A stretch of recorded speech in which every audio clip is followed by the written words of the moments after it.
What's up, everybody? Big Will. Big Paul. Welcome to the first episode of our new series, the Kpop for Life podcast, Afterbirth.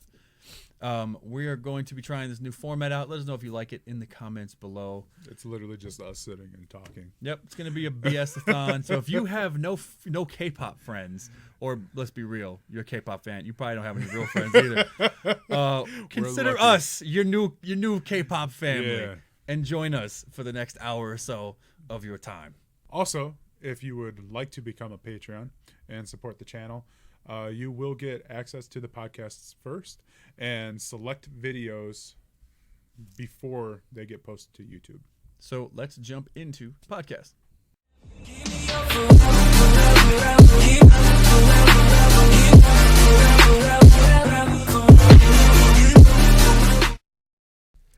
What's up, everybody? Big Will. Big Paul. Welcome to the Kpop for Life Afterbirth. I think I said that wrong. It's the Kpop Afterbirth, whatever. It's the new podcast series over here at Kpop for Life with my guy, Big Paul, because he's back. Yeah. And we figured, you know what? I started the podcast series last year, and it sucked because it was basically just me.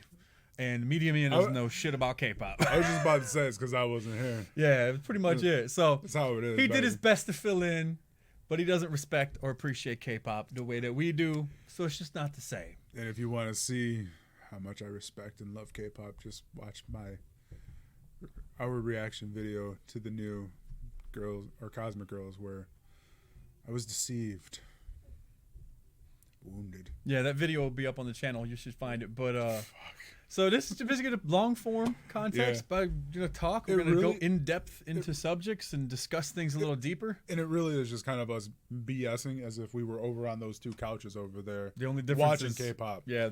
Because this is basically what we do. We're just not as uncomfortable of chairs. Pretty much. So if you guys like the video, please hit the subscribe button, hit the like button.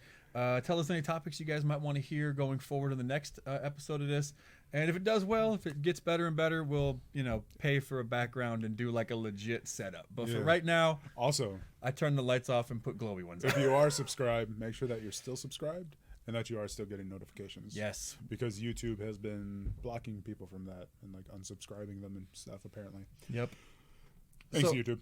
So first, let's just establish for the new people, if you're new to K-pop for Life, yes, we are old, fat white guys in our early 30s who are obsessed with K-pop and have been for it'll be 8 years in February, bro. Holy shit. 8-year K-pop fans. We veterans. Damn. We fucking veterans. Damn. And if you're new to the channel and you found the podcast, because you like podcasts like I do, you watch it on your way to work or whatever, just so you know, we're not typical K-pop channels. We don't care about your feelings. We don't like everything. No, and I don't really care if you like that or not, and it just makes it more fun to me too. I like disagreements, but we try to keep the swearing at a minimum. Fuck that shit. But it's going to come out, so if you don't like cuss words, you've been warned. Well, so the thing is, and this is actually a good segue. We were going to talk about something else, but let's just let it flow natural here. Why not? Let's be organic, baby. Let's talk about other K-pop channels. Oh. Without being too specific. Okay. But I don't really care anymore. So let's talk about other K-pop channels. Everybody has their favorites. Everybody has the ones that they hate. There's certain ones that seem to get a shit ton of hate for no reason. Just because, the bigger you get, the more haters you're going to get. And it kind of comes with the territory. It's inevitable. Yeah. I mean, but the culture that's with a lot of the channels is what bugs the shit out of me. Like, I don't really... you mean I have to love everything? And that's part of it. I can never say anything bad, nor will I, even though deep down afterwards I'm going to say that certain songs suck. Hell yeah. We did that shit back in the day when we were noobs. We did. We'd be watching a song like, this song's awesome. Look at that dance move. As soon as we hit end, it was like, dude, that fucking shit was trash. I feel burned out because I had to fake it so hard. There were so many times after we got done recording some crap that we didn't like that we had to go and watch. To this day, we still do that with bad songs that we don't like that we react to, because it's almost like we have to go through a cleanse and we watch stuff that we like. Like, we have gone down the rabbit hole of K-pop, of watching like nothing but A-Pink, Cosmic Girls. That's how you cleanse. And just like man, going through some old stuff that we like BAP, some Secret, like no joke, just to get that negative vibe out of us because of the songs that we had to watch that we were like, oh yeah, this is great, and then we ultimately hated them, so we did that to make us feel better. Yeah, we don't do that no more. So we get we have a very balanced like to dislike ratio. And like honestly though, I'm kind of glad that Savage Suojung said something to us way back when we were like, yeah, you know, we just kind of do the fake it till you make it thing, and she was like, why? People appreciate the honest opinion more, and then some people do. Some, and I honestly think that the subscribers who are on this channel now value that. No, yeah. You know, they don't expect us to like everything. No. And our subscribers are the best. They're more mature about it. And our patrons are the fucking best. Exactly. Dude, like, they understand that you can agree to disagree. Mm-hmm. That, okay, yeah, you like this, but I don't. Yeah. And that's cool. But why don't you like it? Yeah.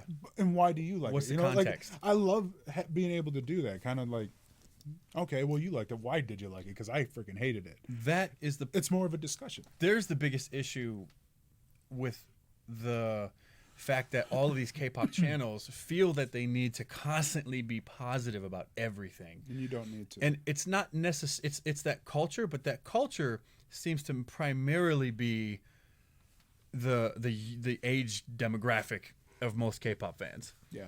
And the fact that either their age is a little bit younger and they have this bullshit idealistic view of the world, which is fake because they haven't had any real problems yet, or the SJW crowd and these people that are like perpetually offended by everything on Twitter have found their way into the K-pop world, and they are tainting it with their toxic everything, and I fucking hate them.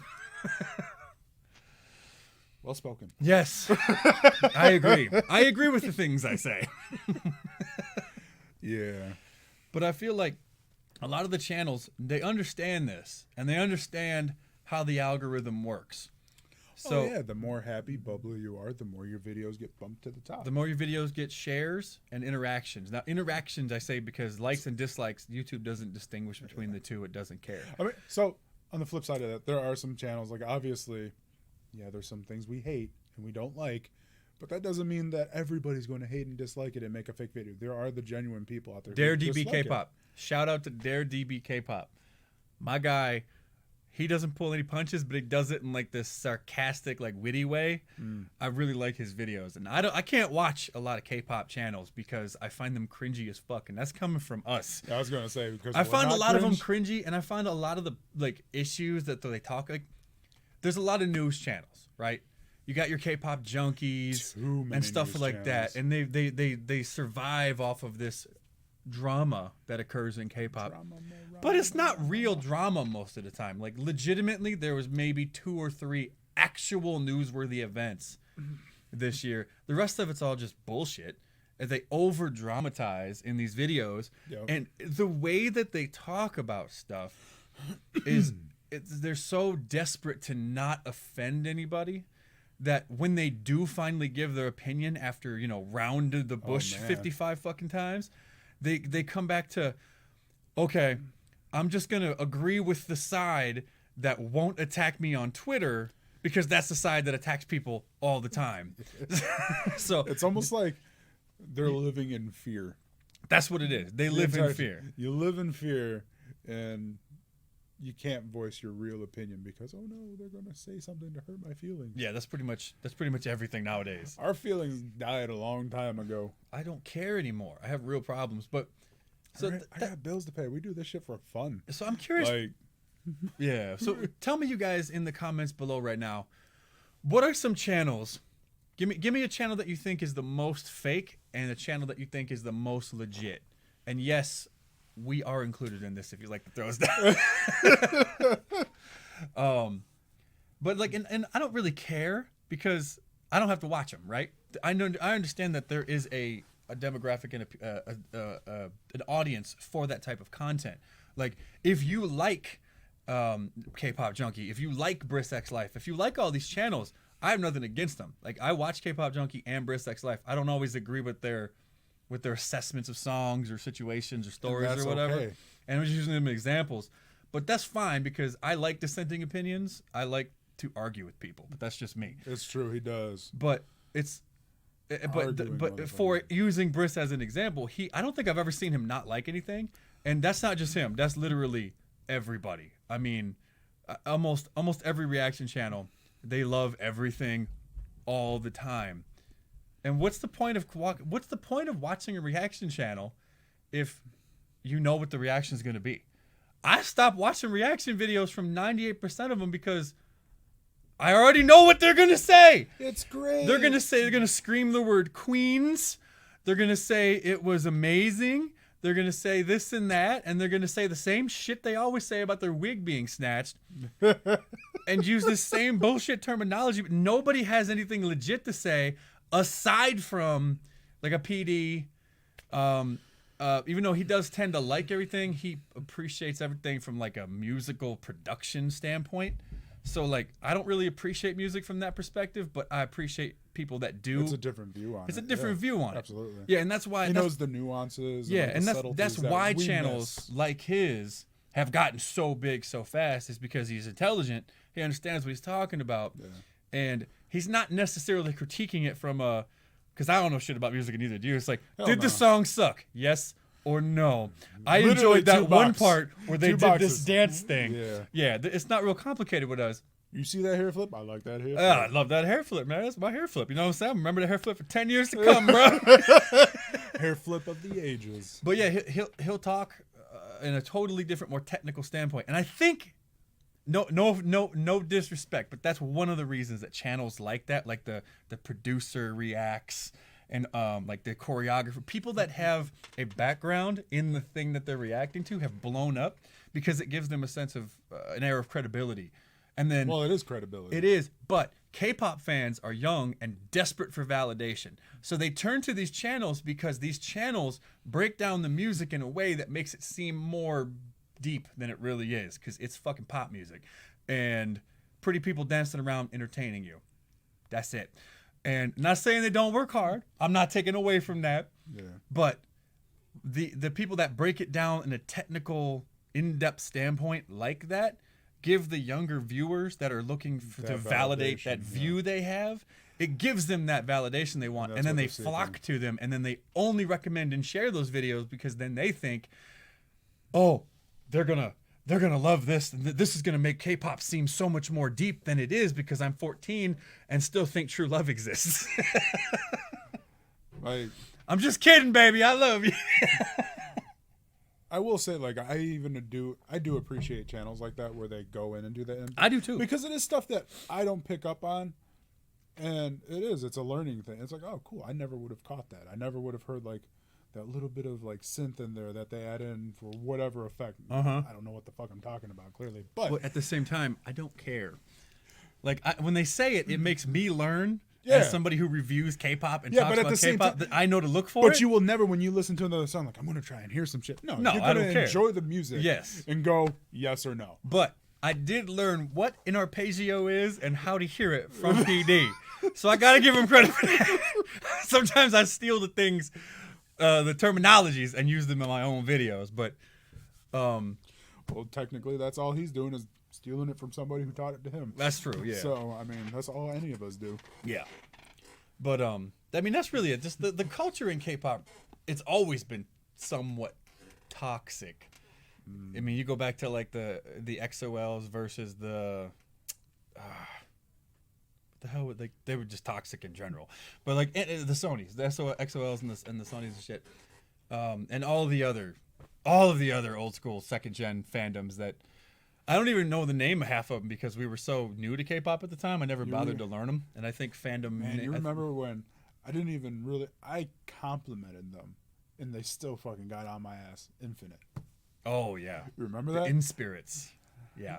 That was our first introduction into K-pop fandom rage. I was like, man, I like the song or something, but they held on to that one negative thing that I said that wasn't really that bad. And they just fucking reamed us in the comments. Yeah. And that was our first taste of angry K-pop fans, and we were kind of we didn't know. I mean, we didn't know what to do. We were like, "What do we do? How do we apologize?" And now it's just like, "Fuck you!" Now I make a video about shit talking them and take the shittiest comments and then just shit talk. You know what's funny though is like because of that fandom, it turned us off to Infinite. Oh yeah, it was like I don't want to deal with that shit. Yeah, that's a good segue. So, K-pop fandoms ruin groups for non-fans that either haven't been exposed to it yet or we're sort of on the fence because they haven't heard something that they really vibed with yet. Mm-hmm. And it's either you love it or you're trash. That's basically their mentality. Yeah. If you don't love it, you're a piece of trash. Mm-hmm. That's what it is. Yeah. Which is fine. You can believe whatever you want, but there was a guy in the comments in that video, I remember, because he said, "I wish I knew where you live so I can come and break your windows." Oh yeah. You remember that? Oh yeah. Like, bruh, he's got kids, a family. Come find us. We'll wait. And you're gonna say that you're gonna come and smash his windows in. Like, there's no reason for a fucking song. Yeah. I can't stand that bullshit. Yeah, it's just people get so butthurt. Like, it's fine if you're just trolling. I get trolling. I like trolling people. But it's like if somebody told me that. That's beyond trolling. That's like potentially credible threats, but whatever. Yeah. Like, that's like somebody tell me, "Hey man, I hate Braveheart. That's my favorite ass movie." Okay. Who gives a shit? Yeah. If your opinion means dick to me, why do I care? Right? Like, I got Christmas presents to pay for coming up. And I'm broke. Yeah. For real. Shit. But I think that fans like that, I think that they do turn off. They do a disservice to their own favorite group by doing this nonsense, because you create this reputation, this air around your group that people start to talk about and murmur about. And like, you can look at fandoms that have I mean, you can always jump to the obvious one of the Army. But the Army's so big, I knew you'd bring them up. Of course you got to bring them up. I mean, they're one of the craziest, most toxic fandoms, but there's so fucking many of them.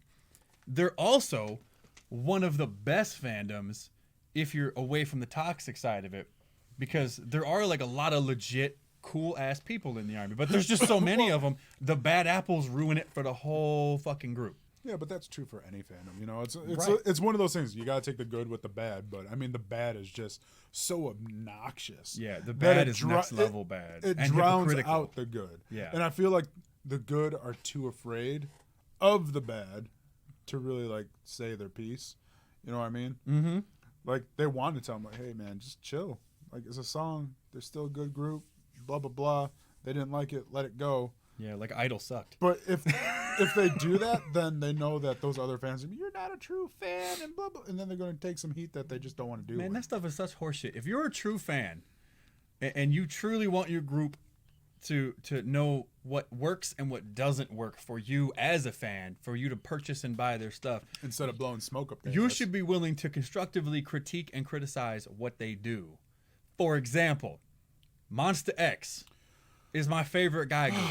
Y'all fucking, if you've never seen this channel before, you know me and him love Monsta X, Juhan, and Shonu. Yeah. Shonuff. But listen, this That's year was true. not a good year for them. This last song was not a good song. The one we just listened to. The follow song, Ugh. steaming pile of hot garbage. And if you disagree, fine. We don't care. Exactly. Their song with French Montana made me want to stick hot pokers in my ears. It's like crappy for them, but I don't want them to go that direction. So when we say that stuff, it's because you're deviating from the path of what made you great. Yes, okay, you have to grow. This is the excuse you always get when you have these conversations. They have to grow as an artist. It's like, okay, well, you know what? You can grow the wrong damn direction, so you need to cut that fucking branch off and grow another direction. Otherwise, you just get garbage. Like, take, for example, and this is a total biased opinion, Apink. They've grown. Let's just be real clear before you continue. This is a big bias opinion. It's a huge bias opinion. The ultimate bias group. But see, now here's the thing, too, is if you were to put in the comment right now, like, "I don't agree with you." Okay. I would heart your comment and say thank you for your honesty, and you can look back through my history most of the time I'll say shit like that. Like, But in like my opinion, I feel like they've been growing in the right direction. They could have gone the complete different route, and I honestly think it would have destroyed them. In what respect? If they went like how most groups are leaning nowadays, You mean the girl more crush, Western sound Western and shit? influence, but they didn't. They kind of stuck to what's them. That K-pop goodness, Yes. but they let it age with them. Yes. Like a fine wine, man. Yep. Just like they went the right direction and they matured and they let their music mature with them. That's Yeah. basically what it is. They stuck with what worked for a long time, the cute concept. Yeah. But once And they got to like 26 to 30 years old, and they realized it's time to take that next step. Yeah, it's time to okay, we're mature women now. Yeah. We can That's- still pull this off, but it's time to grow. It's time to change. Yeah. And that's what I'm saying. And like for us, we feel like certain groups didn't do that. No. Most newer groups and a lot of the groups that have like late second gen, early third gen have really been trying to break into the American market. And though I haven't really liked much of Twice's stuff since Likey dropped, although I won't lie, fancy grew on me. If you look at the record sales, the album sales, like hard copy sales, which I think are a really good indicator of the health of a group, they fucking eclipsed everybody, right? Even Blackpink. Like Blackpink has a couple, like I think just passed 1 billion videos on a billion views. Really? And they have a couple other videos, like dance videos at 100 million. Like they blow up on YouTube because visually their videos are appealing. They have 4 attractive girls. Bright colors. They appeal to the Western audience heavily. Twice doesn't really appeal to the Western audience heavily, but you appeal to the Western audience on YouTube. You appeal to that fad because that's what it is to most Westerners. And you're not going to get album sales out of that. There's a reason why you're not going to make hard cash. Twice has a solid, loyal fan base in Japan and South Korea, and they have one here too, but they're nowhere near as big in terms of like what you would perceive on his views on YouTube. Like the internet makes it seem like Blackpink is way bigger because of views, but in reality, Twice probably makes a lot more money than they do. I don't know the numbers, but that's my theory based on what I have seen in terms of album sales and consistency in album sales, and the fact that they put out like 60 fucking albums a year, and Blackpink puts out 1. So if Blackpink and YG would stop fucking around, and YG would stop, not just him, but like the record label, if they would stop all the scandals and all the bullshit that's really hindered them this year, and focus on Blackpink and dump money into them like they should be, they could be making so much money. I mean, so much money. You're talking like Spice Girls level money. They have international and national appeal. They have everything. They speak English, they speak Thai, they speak Korean. They have 4 pretty girls They that got it all appeal. going on. They have that vibe and that style to their videos that, and I don't fault Blackpink for trying to go Western because their style is roughly the same as it was. I haven't liked all their music, but they came out with Boombayah, and the last one, Killed Us Love, very similar in overall style. That concept has not changed. Playing with Fire is my favorite. Playing with Fire is still my favorite too. But, That's my favorite. But they're primed to explode even bigger than they already are, and YG's fucking up. And now they got this whole thing going around on the internet. They're like, there's hashtag free Blackpink. They're trying to get YG to drop or get the girls to leave YG because they're not using them to their full potential. They're not, putting out any music. But to me, it's like a double-sided coin because you've got them not overexposing themselves. So you create this constant want and this constant need from their audience. So when they do drop stuff, it blows up because everybody's so fucking hungry for it. They're treating the crackheads dirty. That's what's happening. Yeah, they're holding right before they start getting the shakes. All right, here you go. It's like, here's your bump. He used that terminology. Don't do drugs, kid. Yeah, no, don't do drugs. But except in 2020 when it's legal in Illinois, so then everybody's gonna be smoking weed. But True. um, But we ain't that bad. I don't know. I've never done it. It ain't that bad. Straight edge. I know. I'm lame. You are. I'm a big nerd since the day I was born, man. I'm like a white Urkel. Dana's my Laura. Oh man. But yeah. There's one story I wanted to talk about though. What's that? The Rebel Wilson. I don't know if you guys saw this, but I'm gonna put it up on the screen right quick. That's Fat Amy, right? That's Fat Amy. I'm gonna put it up right on the screen right quick. I can say that I'm fat. Yeah. And it's a character. So Rebel Wilson, she's an Australian actress, and she's going to be producing a Hollywood K-pop film. So, in the last Is that what it's called? Soul Girls? Soul Girls, yeah, like Soul Korea, isn't that clever? So, K-pop has gotten so big that I'm thankful for this, and I hate this because she's riding the K-wave, bro. Yeah, I'm thankful. That's for all this is she's riding that K-wave, and I hate it because I really hope. I hate that term K-wave. You know why? Why? What happens to waves inevitably? Oh, they recede. Exactly. And that's what's going to happen. That's why I like the term. Because once it recedes, it'll go back to being K-pop like I want it and not this Western crap. But, bro, that means like for that period of time, you have to ride that shitty wave too. Oh, yeah. Of all that shit. But there's a lot of shit that's really big. The big popular groups are the ones that really stand out. You know, your GOT7s, the BTS, Blackpink. They're doing that Western Cosmic shit. Girl's killing it though. But there's some groups that still stay true and keep me around in K-pop. You know, your A-Pinks, Cosmic Girls, G-Friend, Super Junior. Even though their last song wasn't that great, they have a couple other ones that were really good. They dropped recently. Monsta X, except for this year, because that French Montana was garbage. But there's still quite a few girl groups, Lovelies, Oh My Girl, those kind of groups still have that traditional sort of K-pop vibe about them. True. And they haven't like done this, you know, let's just only do Girl Crush and play lots of trumpets. Well, I feel like that's because they know what's working for them, and so it's kind of like, let's stick to this for a while. Yeah, and I think that the marketing required to push that kind of thing is super expensive, and a lot of them come from smaller groups. So I couldn't even imagine what it probably takes to do all that advertising over here. A lot, probably, and to get on Ellen. I mean, they have to, you know, they rely heavily on YouTube and the culture that's on YouTube surrounding K-pop to be that free advertisement. I mean, you can't shut down the reaction videos because it's grown so much because of the reaction community and the online K-pop community.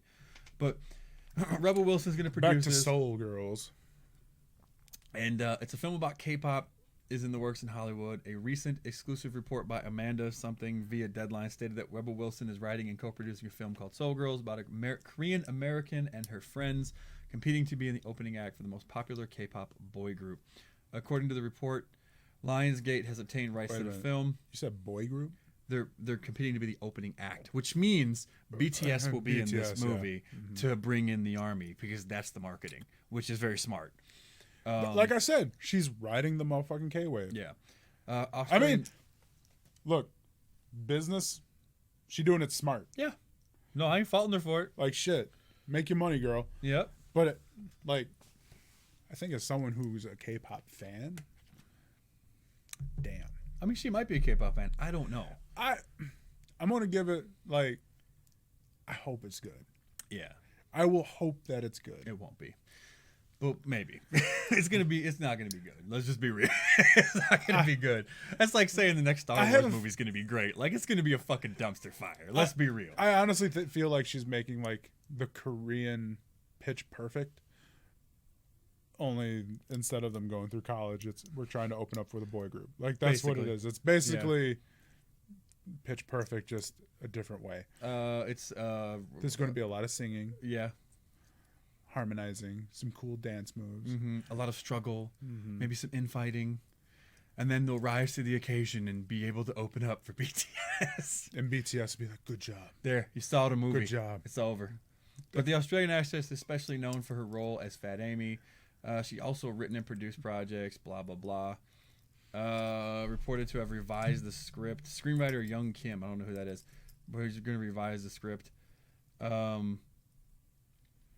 It's Lionsgate too. I didn't realize that they obtained the rights to it, so it's going to be like a legit theater. It's not like I was going to say that's actually a big production company. So I think I have no faith in this because I have no faith in Hollywood anymore, because Hollywood has pretty much destroyed my childhood for the last 5 or 6 years. You mean because they keep remaking everything and destroying it? They keep remaking things and then changing them unnecessarily to be one thing or the other. Yeah. And then they add on to the existing universe, i.e. like Star Wars or Star Trek Discovery, and they just fucking bastardize it in one way or another.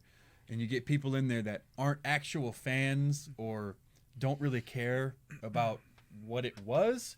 In this case, I don't know if she's a real fan, but my assumption is she might like some K-pop acts, and this is like a new direction to go in because it's like the new thing. So they're going to make a movie about it, and then hopefully once it gets to that peak and everybody knows what it is, that bubble pops and I can have my K-pop back. We're like that. Man, we're like fucking Gollum right now. I feel like we're those two old dudes in the Muppets. Like, it's going to pop and they're going to fail. Like, ah!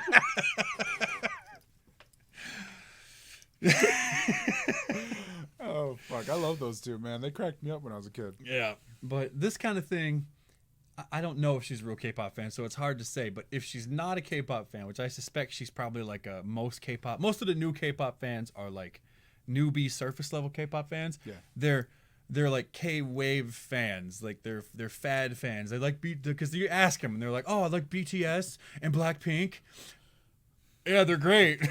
It's like, okay, can you name any of the other like 9 billion groups that have come and gone before them?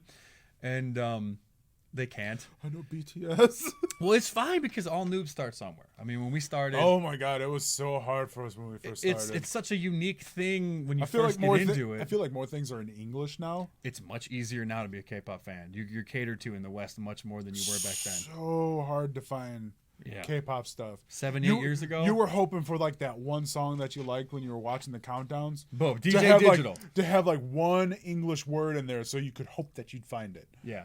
Oh my god. DJ Digital is what saved us because we could put on DJ Digital Countdown. This is pre-Kville when we first started. Kville is a far superior channel. Shout out to Kville, but DJ Digital is where we started. Oh man. And you'd be like, dude, we got like 10 seconds of a clip. Let's figure out what's good. We're sitting there writing it down in our phone and our paper. You're like, all right, go find them. And those are good old days. This is back like, oh man. So you would type in the K-pop, trying to find it, and the song would be in Korean, the name would be in Korean, and so like I legit wrote down how it looked because I didn't know what the hell I was writing. I thought I was drawing pictures at the time. I was like, what the fuck am I doing? Just so that way I could scroll through and try and find what matched up with what I wrote down trying to find that damn song. That, I'm not going to lie, is what inspired me to learn how to read Hangul. Yeah. And my God, when I finally did, I was like, Will, I know what that is. We can find it. And let me tell you, he sure liked to show me how much he could read Hangul because it's like, it's in English below it at some point. And he's still like, Mul. Like, I know it says water. It says it right there. No, you don't understand. That says Mul. See, it says Mamamoo. See that curve? And it makes your tongue shape this way. And the Hangul language is based upon the shape your tongue and mouth make to make the certain sound. I'm like, I know, I have the app too. An emperor in the something dynasty actually created it. Also, you see how cultured I am. What was the one girl that had really good channel? Nancy O? Was that her name? Say, huh? Wait! You just said why? Yeah, that's what I meant to say. Dude, I haven't studied my Korean at all, bro. If I ever go to Korea, I'll be studying now.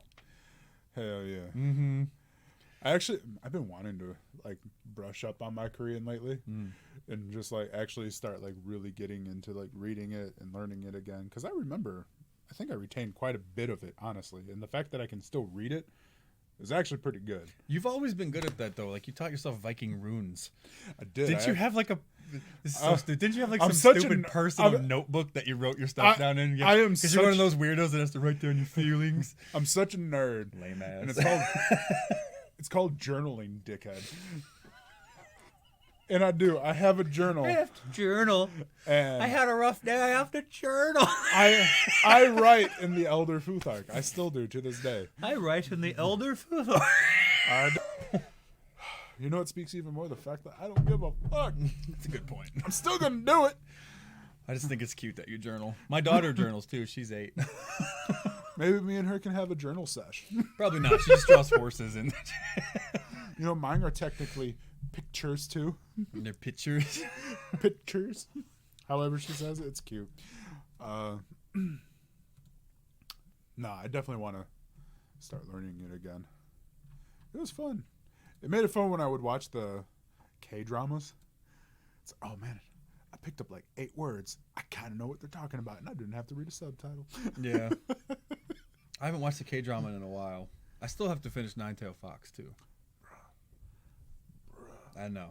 I got to be in the mood to want to read subtitles. Oh my god, dude, that show. Oh, so good. I have a friend at work who's into K-pop though too. Do you? Yeah, sorry, I didn't mean to cut you off. Go ahead. No, go ahead. You were in the middle of reminiscing about something. I was reminiscing. Dude. And he's back into it. I was reminiscing, man. Got to do this with the hat when you start reminiscing. It's so good. You gotta rub it. Oh my gosh, man. Girlfriend's a Nine-Tailed Fox. That's a good ass show. It got me into Korean dramas. Kind of broke my heart. I'm not gonna lie. Don't tell me. I cried a little bit. Don't be telling me I nothing. cried a little bit in that show, I man. feel like it's gonna have And a then- Suzy Q ending, and I don't want to hear it because Suzy Q made me cry like a bitch. Dude, and then I watched what was it? Love Trotters? Trot lovers. Trot Lovers with Unji. Unji. Oh my god, Unji. dude, that show was so damn good. That's because But- Unji was in it. She's the ultimate bias. Bruh. No, bro, it's Unji. My all-time favorite K-drama, and it's like my Christmas go-to, like around this time of year, is Hello Venus. I've never watched that. Isn't the same Or girl Oh My from, Venus, or whatever the hell it is. But Isn't the same girl from Nine-Tailed Yeah. Fox. Yeah. What's her name again? She says Teco Venus. I follow her on Instagram too. I can't remember what her name is. That's that man. That if you want to watch a love story, that'll just melt your heart away. You watch that show. Man, that's like the Korean version of The Notebook when it gets to the end. It's just like it's heartbreaking. Don't tell me. It's so beautiful. But you guys, It's so beautiful. if you're still watching this, let us know in the comments below what are some other K-dramas we can try. Because I'm starting to get into that mode where it's going to get snowy and crappy out. Yep. And I'm going to be looking for new shows to binge. And I'm already... The Mandalorian isn't letting me binge, just doing it one episode at a time. So I'm going to need some K-dramas. So let us know in the comments below what are some good K-dramas that we can actually watch. Hell yeah. Um, Free on whatever those, like, what is it? Yeah, the Steely apps. Put it on one of the Yeah. apps you can tactically yeah. acquire it. Tactically acquire. See, that's part of the thing that holds me back, though, is that I hate watching TV on my computer and my phone. There's a reason I have a 70-inch 4K hooked up to my Xbox. Most of them you can cast. I don't to want your to Xbox. cast. Why I not want it to come cast? because then the quality sucks. I want the 4K. Have you done the casting? No. It's not. I'm too lazy and I'm making This excuses. motherfucker. Bro, I'm telling you, it's not as bad as you think. Okay. Like, so this is a funny story about the Hello Venus thing because I love that show, and way back when I first started watching it, I was so in depth. I was like that fat old grandma at the gym watching that motherfucker while I was on the elliptical. Just, bro, getting all into like, oh. You can't see the people walking behind you like, is this motherfucker watching Korean dramas? Oh man, no, because that's back when I was working like nights and shit like that. So, Oh, okay. so I would go there at like midnight. Nobody's there. I watch my Korean dramas while I'm working out like an old ajumma. Just, oh, 아이고, 지쳤네. He talks like this. For real. Like, if you hang out with him, we'll be watching shows. and he'll stand up and be like, oh, here you go. And I'm like, bro, it's been like 3 years and you still using it. You're such a freaking stereotype of like Korean, of American girls that watch too much K-pop. When I get done doing a really good stretch, I go,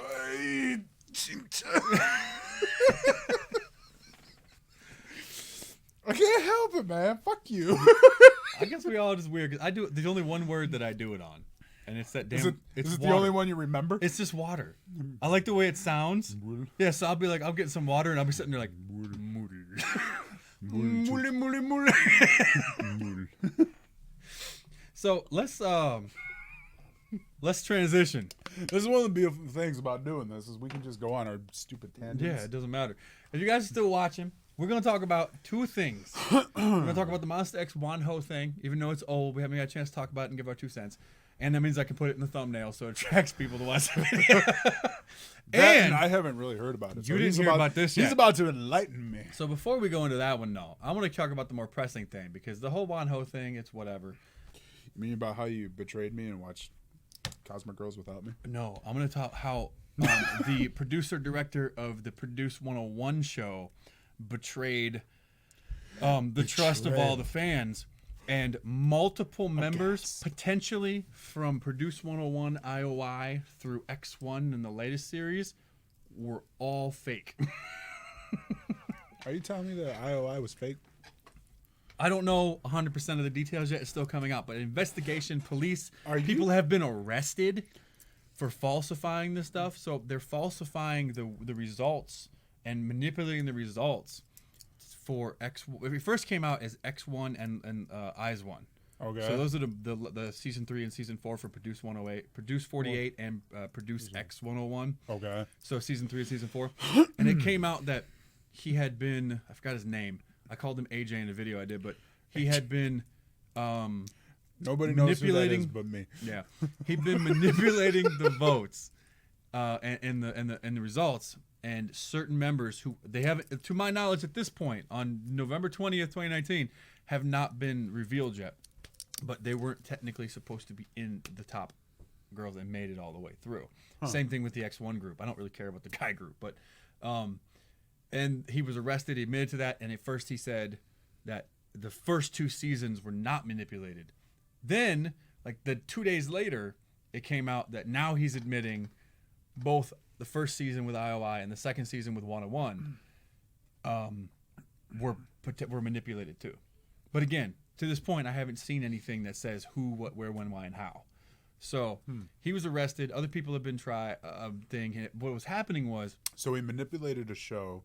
I'm assuming for the views to make more money. Well, he was. I think it was like $80,000 was spent on this guy by different people, representatives of like different record labels supposedly, that were taking him to, they called it adult entertainment, but basically he was getting his pee-pee sucked at some, strip club or something. Basically he was adult entertainment facilities, he was strip clubs or something, and so he was getting bribed, he was taking bribes basically. And so there's a potential, I don't care about anybody after IOI, but there's a potential that IOI may have members in it that aren't supposed to be there, or that weren't supposed to be there. And like Eyes 1 and X1 are now under threat of being disbanded. My question to you would be for the IOI part of it. Are you really mad? No. IOI for life. I don't care about none of that. Look, I watched all of Produce 101 after we kind of went back and binged it. I went back and I binged it a couple times. And I can think of a couple members that didn't make it that had a really good chance to, that I can think, okay, maybe they had some manipulation going on there. Okay. But at the same time, I don't care because I'm biased as fuck, and that's just how it's like, I'm not going to lie. I don't care. I love IOI. They should be the nation's girl group. But imagine if they had still been around and this came out. Like, they're disbanded. No one cares, right? Yeah. They've been disbanded for like fucking 4 years. No one cares anymore. It's moved on because the speed of K-pop moves at the speed of light. Like, really colorful, flashy light. much like their cutscenes. Yeah, and I remember nobody. I still remember people when 101 was formed wondering like how like certain members got even in there. Like how there was people like legit angry like how the fuck did they get in there? And I watched a couple episodes of it. I just couldn't get into it, but I can see some of the grievances with that one. But now there's the threat that the new groups are going to be disbanded. So they're talking about disbanding IZ*ONE and X1. And X1 has a 5-year contract. Why would they disband them though? Because they were formed under illegitimate means, under false circumstances. Pretenses or So something? so it's sort of and it's a crime. And obviously here we take things a little differently than they do in South Korea. So I think over there it's a much bigger thing than it probably is here. Yeah. That's my assumption. I don't know. Yeah, because I'm thinking, man, they already making music. If they're doing okay, making their money, like Yeah, and I've it's done, I guess. You know. my thought is if it comes out that all this shit happened, and the individual members had nothing to do with it, like Yeah. they weren't involved Well, in it, they that's weren't aware of what was going on, Yeah. then should they be punished? When really they're not at fault. Yes and no. It's kind of a catch-22. You're damned if you do and you're damned if you don't. Like it's not fair, Yeah. but for the sake of justice and this kind of behavior not being reinforced in future things, because you can't fucking tell me Mnet and the show and KBS and all these live shows that do like Show Champion, you can't tell me that shit is not manipulated at some point. All talent shows are All of them are manipulated at some manipulated, point but because you- they want the views, they want the money. You can't, and they're getting bribed or they're getting blackmailed or Something. so it's their favorite group. Some shit's happening. You know what I mean? Yeah. There are some songs and groups that have won over other groups, and I'm not even a fan of. I'm not even gonna name them, but there's some groups that I don't even like the song, and another group wins, and you're like, get the fuck out of here with that bullshit. It clearly should have been the song I don't like. The Yeah. performance of the other group sucked. The song is mediocre, and their fan base isn't nearly as big as this group. You can't tell me that a bunch of people from this fandom didn't show up because they always show up. So, there's I think it's sort of I think it's a plague in the industry. The industry has grown so fast, so quickly, that corruption was bound to happen. Yeah. And the question is, how much do you care? As a Western fan, not much. Yeah, I was gonna say I really don't care. Not much, because those shows have never meant anything to me. I don't care if they win. I just, like, Cosmic Girls wins. Monsta X does it wins their suck? first show. Yeah, it but- sucks. But like, I get these messages like, "Dude, Cosmic Girls won their first." Like, that's awesome. I don't care. I loved the song. It doesn't. I don't need a trophy on some show to validate. Like, I'm cool that they get that. Yeah. And that it's in their. A lot of times, Furthers it's in their their career. Well, it's in their contracts. Like sometimes, like with CLC, I think it was, they weren't even allowed to have, until they got their first win, it was in their contract, they weren't allowed to have like their own Instagrams or anything like that. So they give them like these incentives to win. But then Cube sucks and holds them back and then fucks with them. And I don't know. Manipulation. Well, we can talk about that.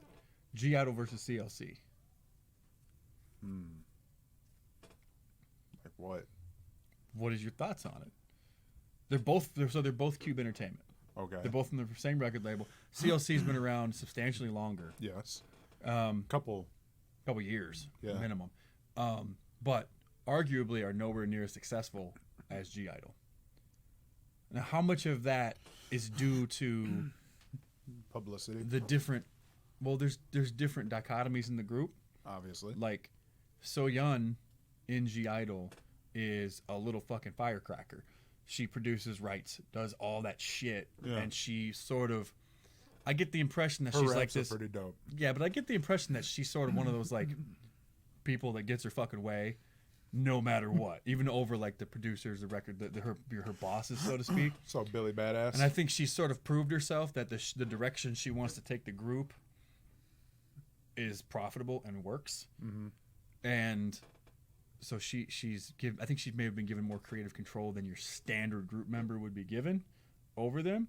Whereas CLC, I've seen lives with like stuff with Sorn where Sorn straight up says they had No and they had Me, which were hugely successful, right? After they had Black Dress, which was really successful. And they were growing good-ass song. after Hobgoblin with That that, was a good-ass concept and that style was each step up was helping them grow and develop a big audience. Because CLC, I think, is, in my opinion, from what I noticed, and I may be wrong, they're bigger overseas than they are in South Korea. They have like more of a Western appeal, and they grow. They get this big. They drop No and Me, and they're continuing this like step by step thing. They're not blowing up like G Idol did, but they're still doing really good, and they're starting to get real popular. Yeah. And then Sorn says that their last song that I really liked because it was very second gen, but it didn't do so well in terms of like it didn't make a name for them. It kind of fell flat with like all the reactors faked that they liked it. Yeah. Because they have to, but you could see that they didn't like it. It wasn't like that Western thing that they're looking for, and what they had come to expect from CLC. So I think that, and Sorn said that came directly from their management company. Like, we're gonna do an old concept this time, and we're gonna change it up. And it's like, are you trying to sabotage CLC? Because that's what I feel like. I feel like they got some vendetta against them. Because after they dropped Hobgoblin, which literally was the thing that blew them up initially, like it made them more of a presence. I remember when that song came out. Yeah. It was totally, it changed it from like peppy and high heels to boom, like this is like this. Okay, Hyuna did this, Yeah. right? And then she did. I think she produced it and did a lot of the makeup and all that stuff. But yeah, ever since then, it's been. I don't even know the name of the song, but after they dropped Hobgoblin, they came back with this really slow ballady song where they're like in pretty dresses in a field. And it was like, what are you doing, Cube Entertainment? I understand a lot of people like that song, and this isn't about whether the song is good or bad. The song is, the problem is, you've clearly established what works. And now you're going to not do that. Like, what the fuck are you doing? It seems like it's just bad business sense. With G Idol, they've kind of got this quirky, artsy style that works for them, and I feel like they kind of need to stop because it's going to get too much soon, but they're going more and more, and they keep going down that path. They're not deviating from it, and they're getting bigger and bigger and bigger. And once you get big enough, then you can do it. You branch off. You have to get that, like, no matter what we drop, it's going to be a hit kind of, peak. But CLC, they keep doing this. And it seems to be that it's the record label's decision to do so. So what the fuck is the point of that? Maybe you can help me out in the comments, guys. Maybe it's just one of those things how, like, older K-pop videos, they could do the more poppy stuff, or then they can do more of the retro style, and then they can go and do some weird futuristic shit that made absolutely no sense. It was more diverse. Oh yeah, you know what I'm saying? K-pop was fearless second gen, bro. Yeah, K-pop was fearless. So like maybe it's just one of those things where they're kind of still trying to do that, which I can appreciate because it's one of the things that I loved about K-pop. I love that for the same group, you could get this like sexy concept, then you could get this really poppy, like bubble pop kind of concept, but then you can go into the retros. I loved that about you do K-pop. Secret, you have Poison, and then you have My Boy. That's what I'm saying. Or I mean, Shy Boy. Shy Boy, yeah. Like, I love that about K-pop, and other artists did that too. Yeah, like TVXQ. Mm-hmm. She Got the Something. Like I love those songs because it was retro. But then you look at some of the other stuff, it's like, oh man, I didn't even realize that they actually had like this other like pop stuff. Yeah. I thought it was awesome. So maybe it's just one of those things where they're trying to hold on to that. Like, yeah, we can still do everything. I don't know if it's necessarily them trying to like sabotage them as much as it is like, look, they have the talent, they have the potential. They can do every fucking thing. Yeah. Like, granted, yeah, okay, you may not like all of it, but they still did it, and they did it well. I like all of it. I'm just saying, when they jump back to that non-Western girl crush vibe that works for a broader audience, well, they're going to get a dip. They're going to get a big dip. But when you do that while you're climbing the mountain still, you risk damaging the group, because the sad truth with a lot of the K-pop groups is one shitty, bad comeback can get your group disbanded. True. I mean, you dump so much money into it. One fuck up, and you could be done. Which is why they tend to now do the safe shit that they know is going to get a big response. Hence, girl crush concepts and stuff like that, or the badass guy concept that they do into the fucking dirt now. So, I just think, I don't know. I'm a cynic and a pessimist. And the glass isn't half full or half empty. There's fucking water in that glass. That's how I see it. I don't care how much is in there. It's probably dirty and poison. And I just feel I feel like there's some bad blood between CLC and the management or something. I don't know. I know that Sorn has her own YouTube channel. Have you ever watched it? I have not. She has a great YouTube channel. She's hilarious. And I think that when the time does come and the group disbands, she'll still have that YouTube channel. I hope she comes out and tells us what the fuck was really up with like the whole process. She won't be able to. They probably have so many contracts signed that keep them from doing shit like that. Potentially. But if her contract is up and she leaves and doesn't re-sign after the 7 years, because so many people don't, especially the girl groups, I can see that happening. Because I would really want to know, for sure. Same. What's this? I had written something down. Keep talking. Man, we are really all over the place. I don't care. I love it. That's why it's fun. We can do what we do. We have gone like so just random tangents. I dig it. So we're going also pretty soon. Dude, your handwriting is awful. I know, I write like a 4-year-old on crack. I must be in my other notebooks. But either way, pretty soon we're going to be doing, next week we got Kpop coming. Oh my gosh. We've been trying to do a Kpop since our first Kpop. Oh my god. When we made our very list. first combined bias list. Yeah, what was it? It was a top 25? Top 25, because we couldn't decide. The Nova Bomb the list Nova for y'all. Bomb list. If there is a video, oh my gosh, it's on Patreon. So if you guys want to see it, yeah, become a patron. That's the only way you can see it, and it is. So I literally constructed that video on my phone on Power Director. Power Director, because I figured out what the hell it was and how to use it. Yeah, in order to put it up on Patreon, I had to chop the shit out of it because they used like long ass clips that YouTube kept blocking worldwide. Man, I legit did it just so that way for Kpop, him and I could just have a laugh. And it was like total nerdy shit, how I started it, why it's even called the Nova Bomb list.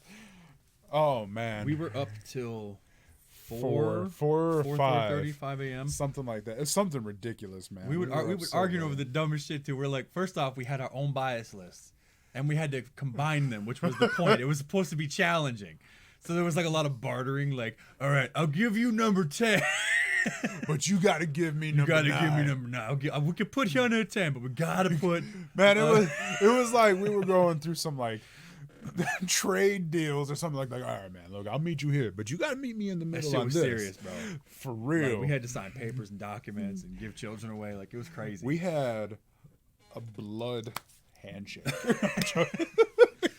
that shit. I mean, we were arguing over the pictures that were used. Like, no, we can't use that one. Her smile's not right. We got to pick one with a good smile. We got to make sure we get a point across. She has a good smile. This is not her good angle. Right. Because with Nana, it's like, this is not her good angle. She only has one angle. She only sees from the left. But that was the first year we were into K-pop, and it was fun, man. I'm sorry, if you're a real K-pop fan, you have a bias list, and if you're a bias hopper like me, you refresh that bias list at least once a year, sometimes twice. Not me. My bias list gets old and dusty before I even start rearranging it. But you haven't rearranged it in like 3 years. I haven't. And it's due for an overhaul. It is. So this is a plug. I'm not going to lie. Some people done fell off.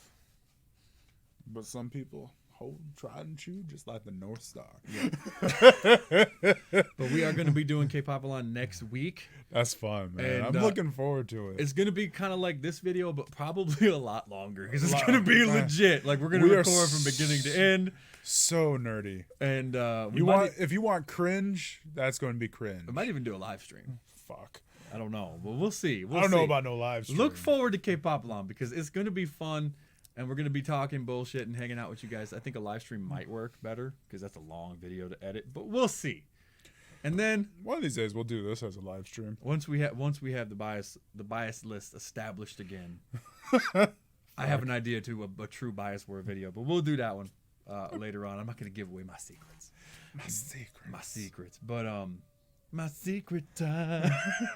Oh, my magic, my magic, man. fuck, now I want to watch I it. know you do. I want to watch it. It's in my head. Secret is dangerous for me. Yeah. But yeah, so that's one thing. And also, if you made it this far and you do want to support the channel, subscribe. Maybe we can do thumbs up. Yeah. Thumbs up. Like the video. That's the best thing you can do to help. Yeah. If you want to let us know if you like this format. Let us know if you want access to other videos too, stuff that you cannot find on YouTube. Something you want us to talk about. Yep. Become a patron, and there's a shit ton of content on there that you can go back and watch. And certain tiers allow you to request. You can have requests, especially if you want to check out that Nova Bomb. Yeah, the Nova Bomb list. If you guys want to get on there, it's literally all the way down. It's like the first video posted, and there's probably a couple hundred. So you'll be doing some scrolling, but you'll come across it eventually. Yeah, that's really it. Influx. If you watch it, you'll know what that means. But yeah, so let us know in the comments below what you guys thought about the video, if you guys like this format, and give us some topics you want to talk about next time. I know we skipped the Monsta X thing, but we've been jawing for a while. Everybody knows what happens. And that's kind of how we want this format to be anyway. We don't care if we hit a specific topic. It's not like we're following a list. We're literally just talking. Yeah, and we'll cover topics like I said earlier, are topical. But it's what we do sitting over there watching TV. Like K-pop is going, and we talk about some nonsense. The only difference is there's not a plate of food in my lap. That's really true. It. Yeah. Yeah, he's not eating some salmon. Yes. That's about it. Gotta stay healthy, baby. It's sounding good as fuck right now, too. His wife makes some good-ass salmon. But either way, guys, thank you for watching. Thank you for listening to the podcast. We'll change it up, prove it as we go, do the damn thing. But it's got to be worth, your time. So let us know what you guys think. And keep on popping, K-Poppers. Remember, it's not a trend. It's a lifestyle, y'all. Deuces.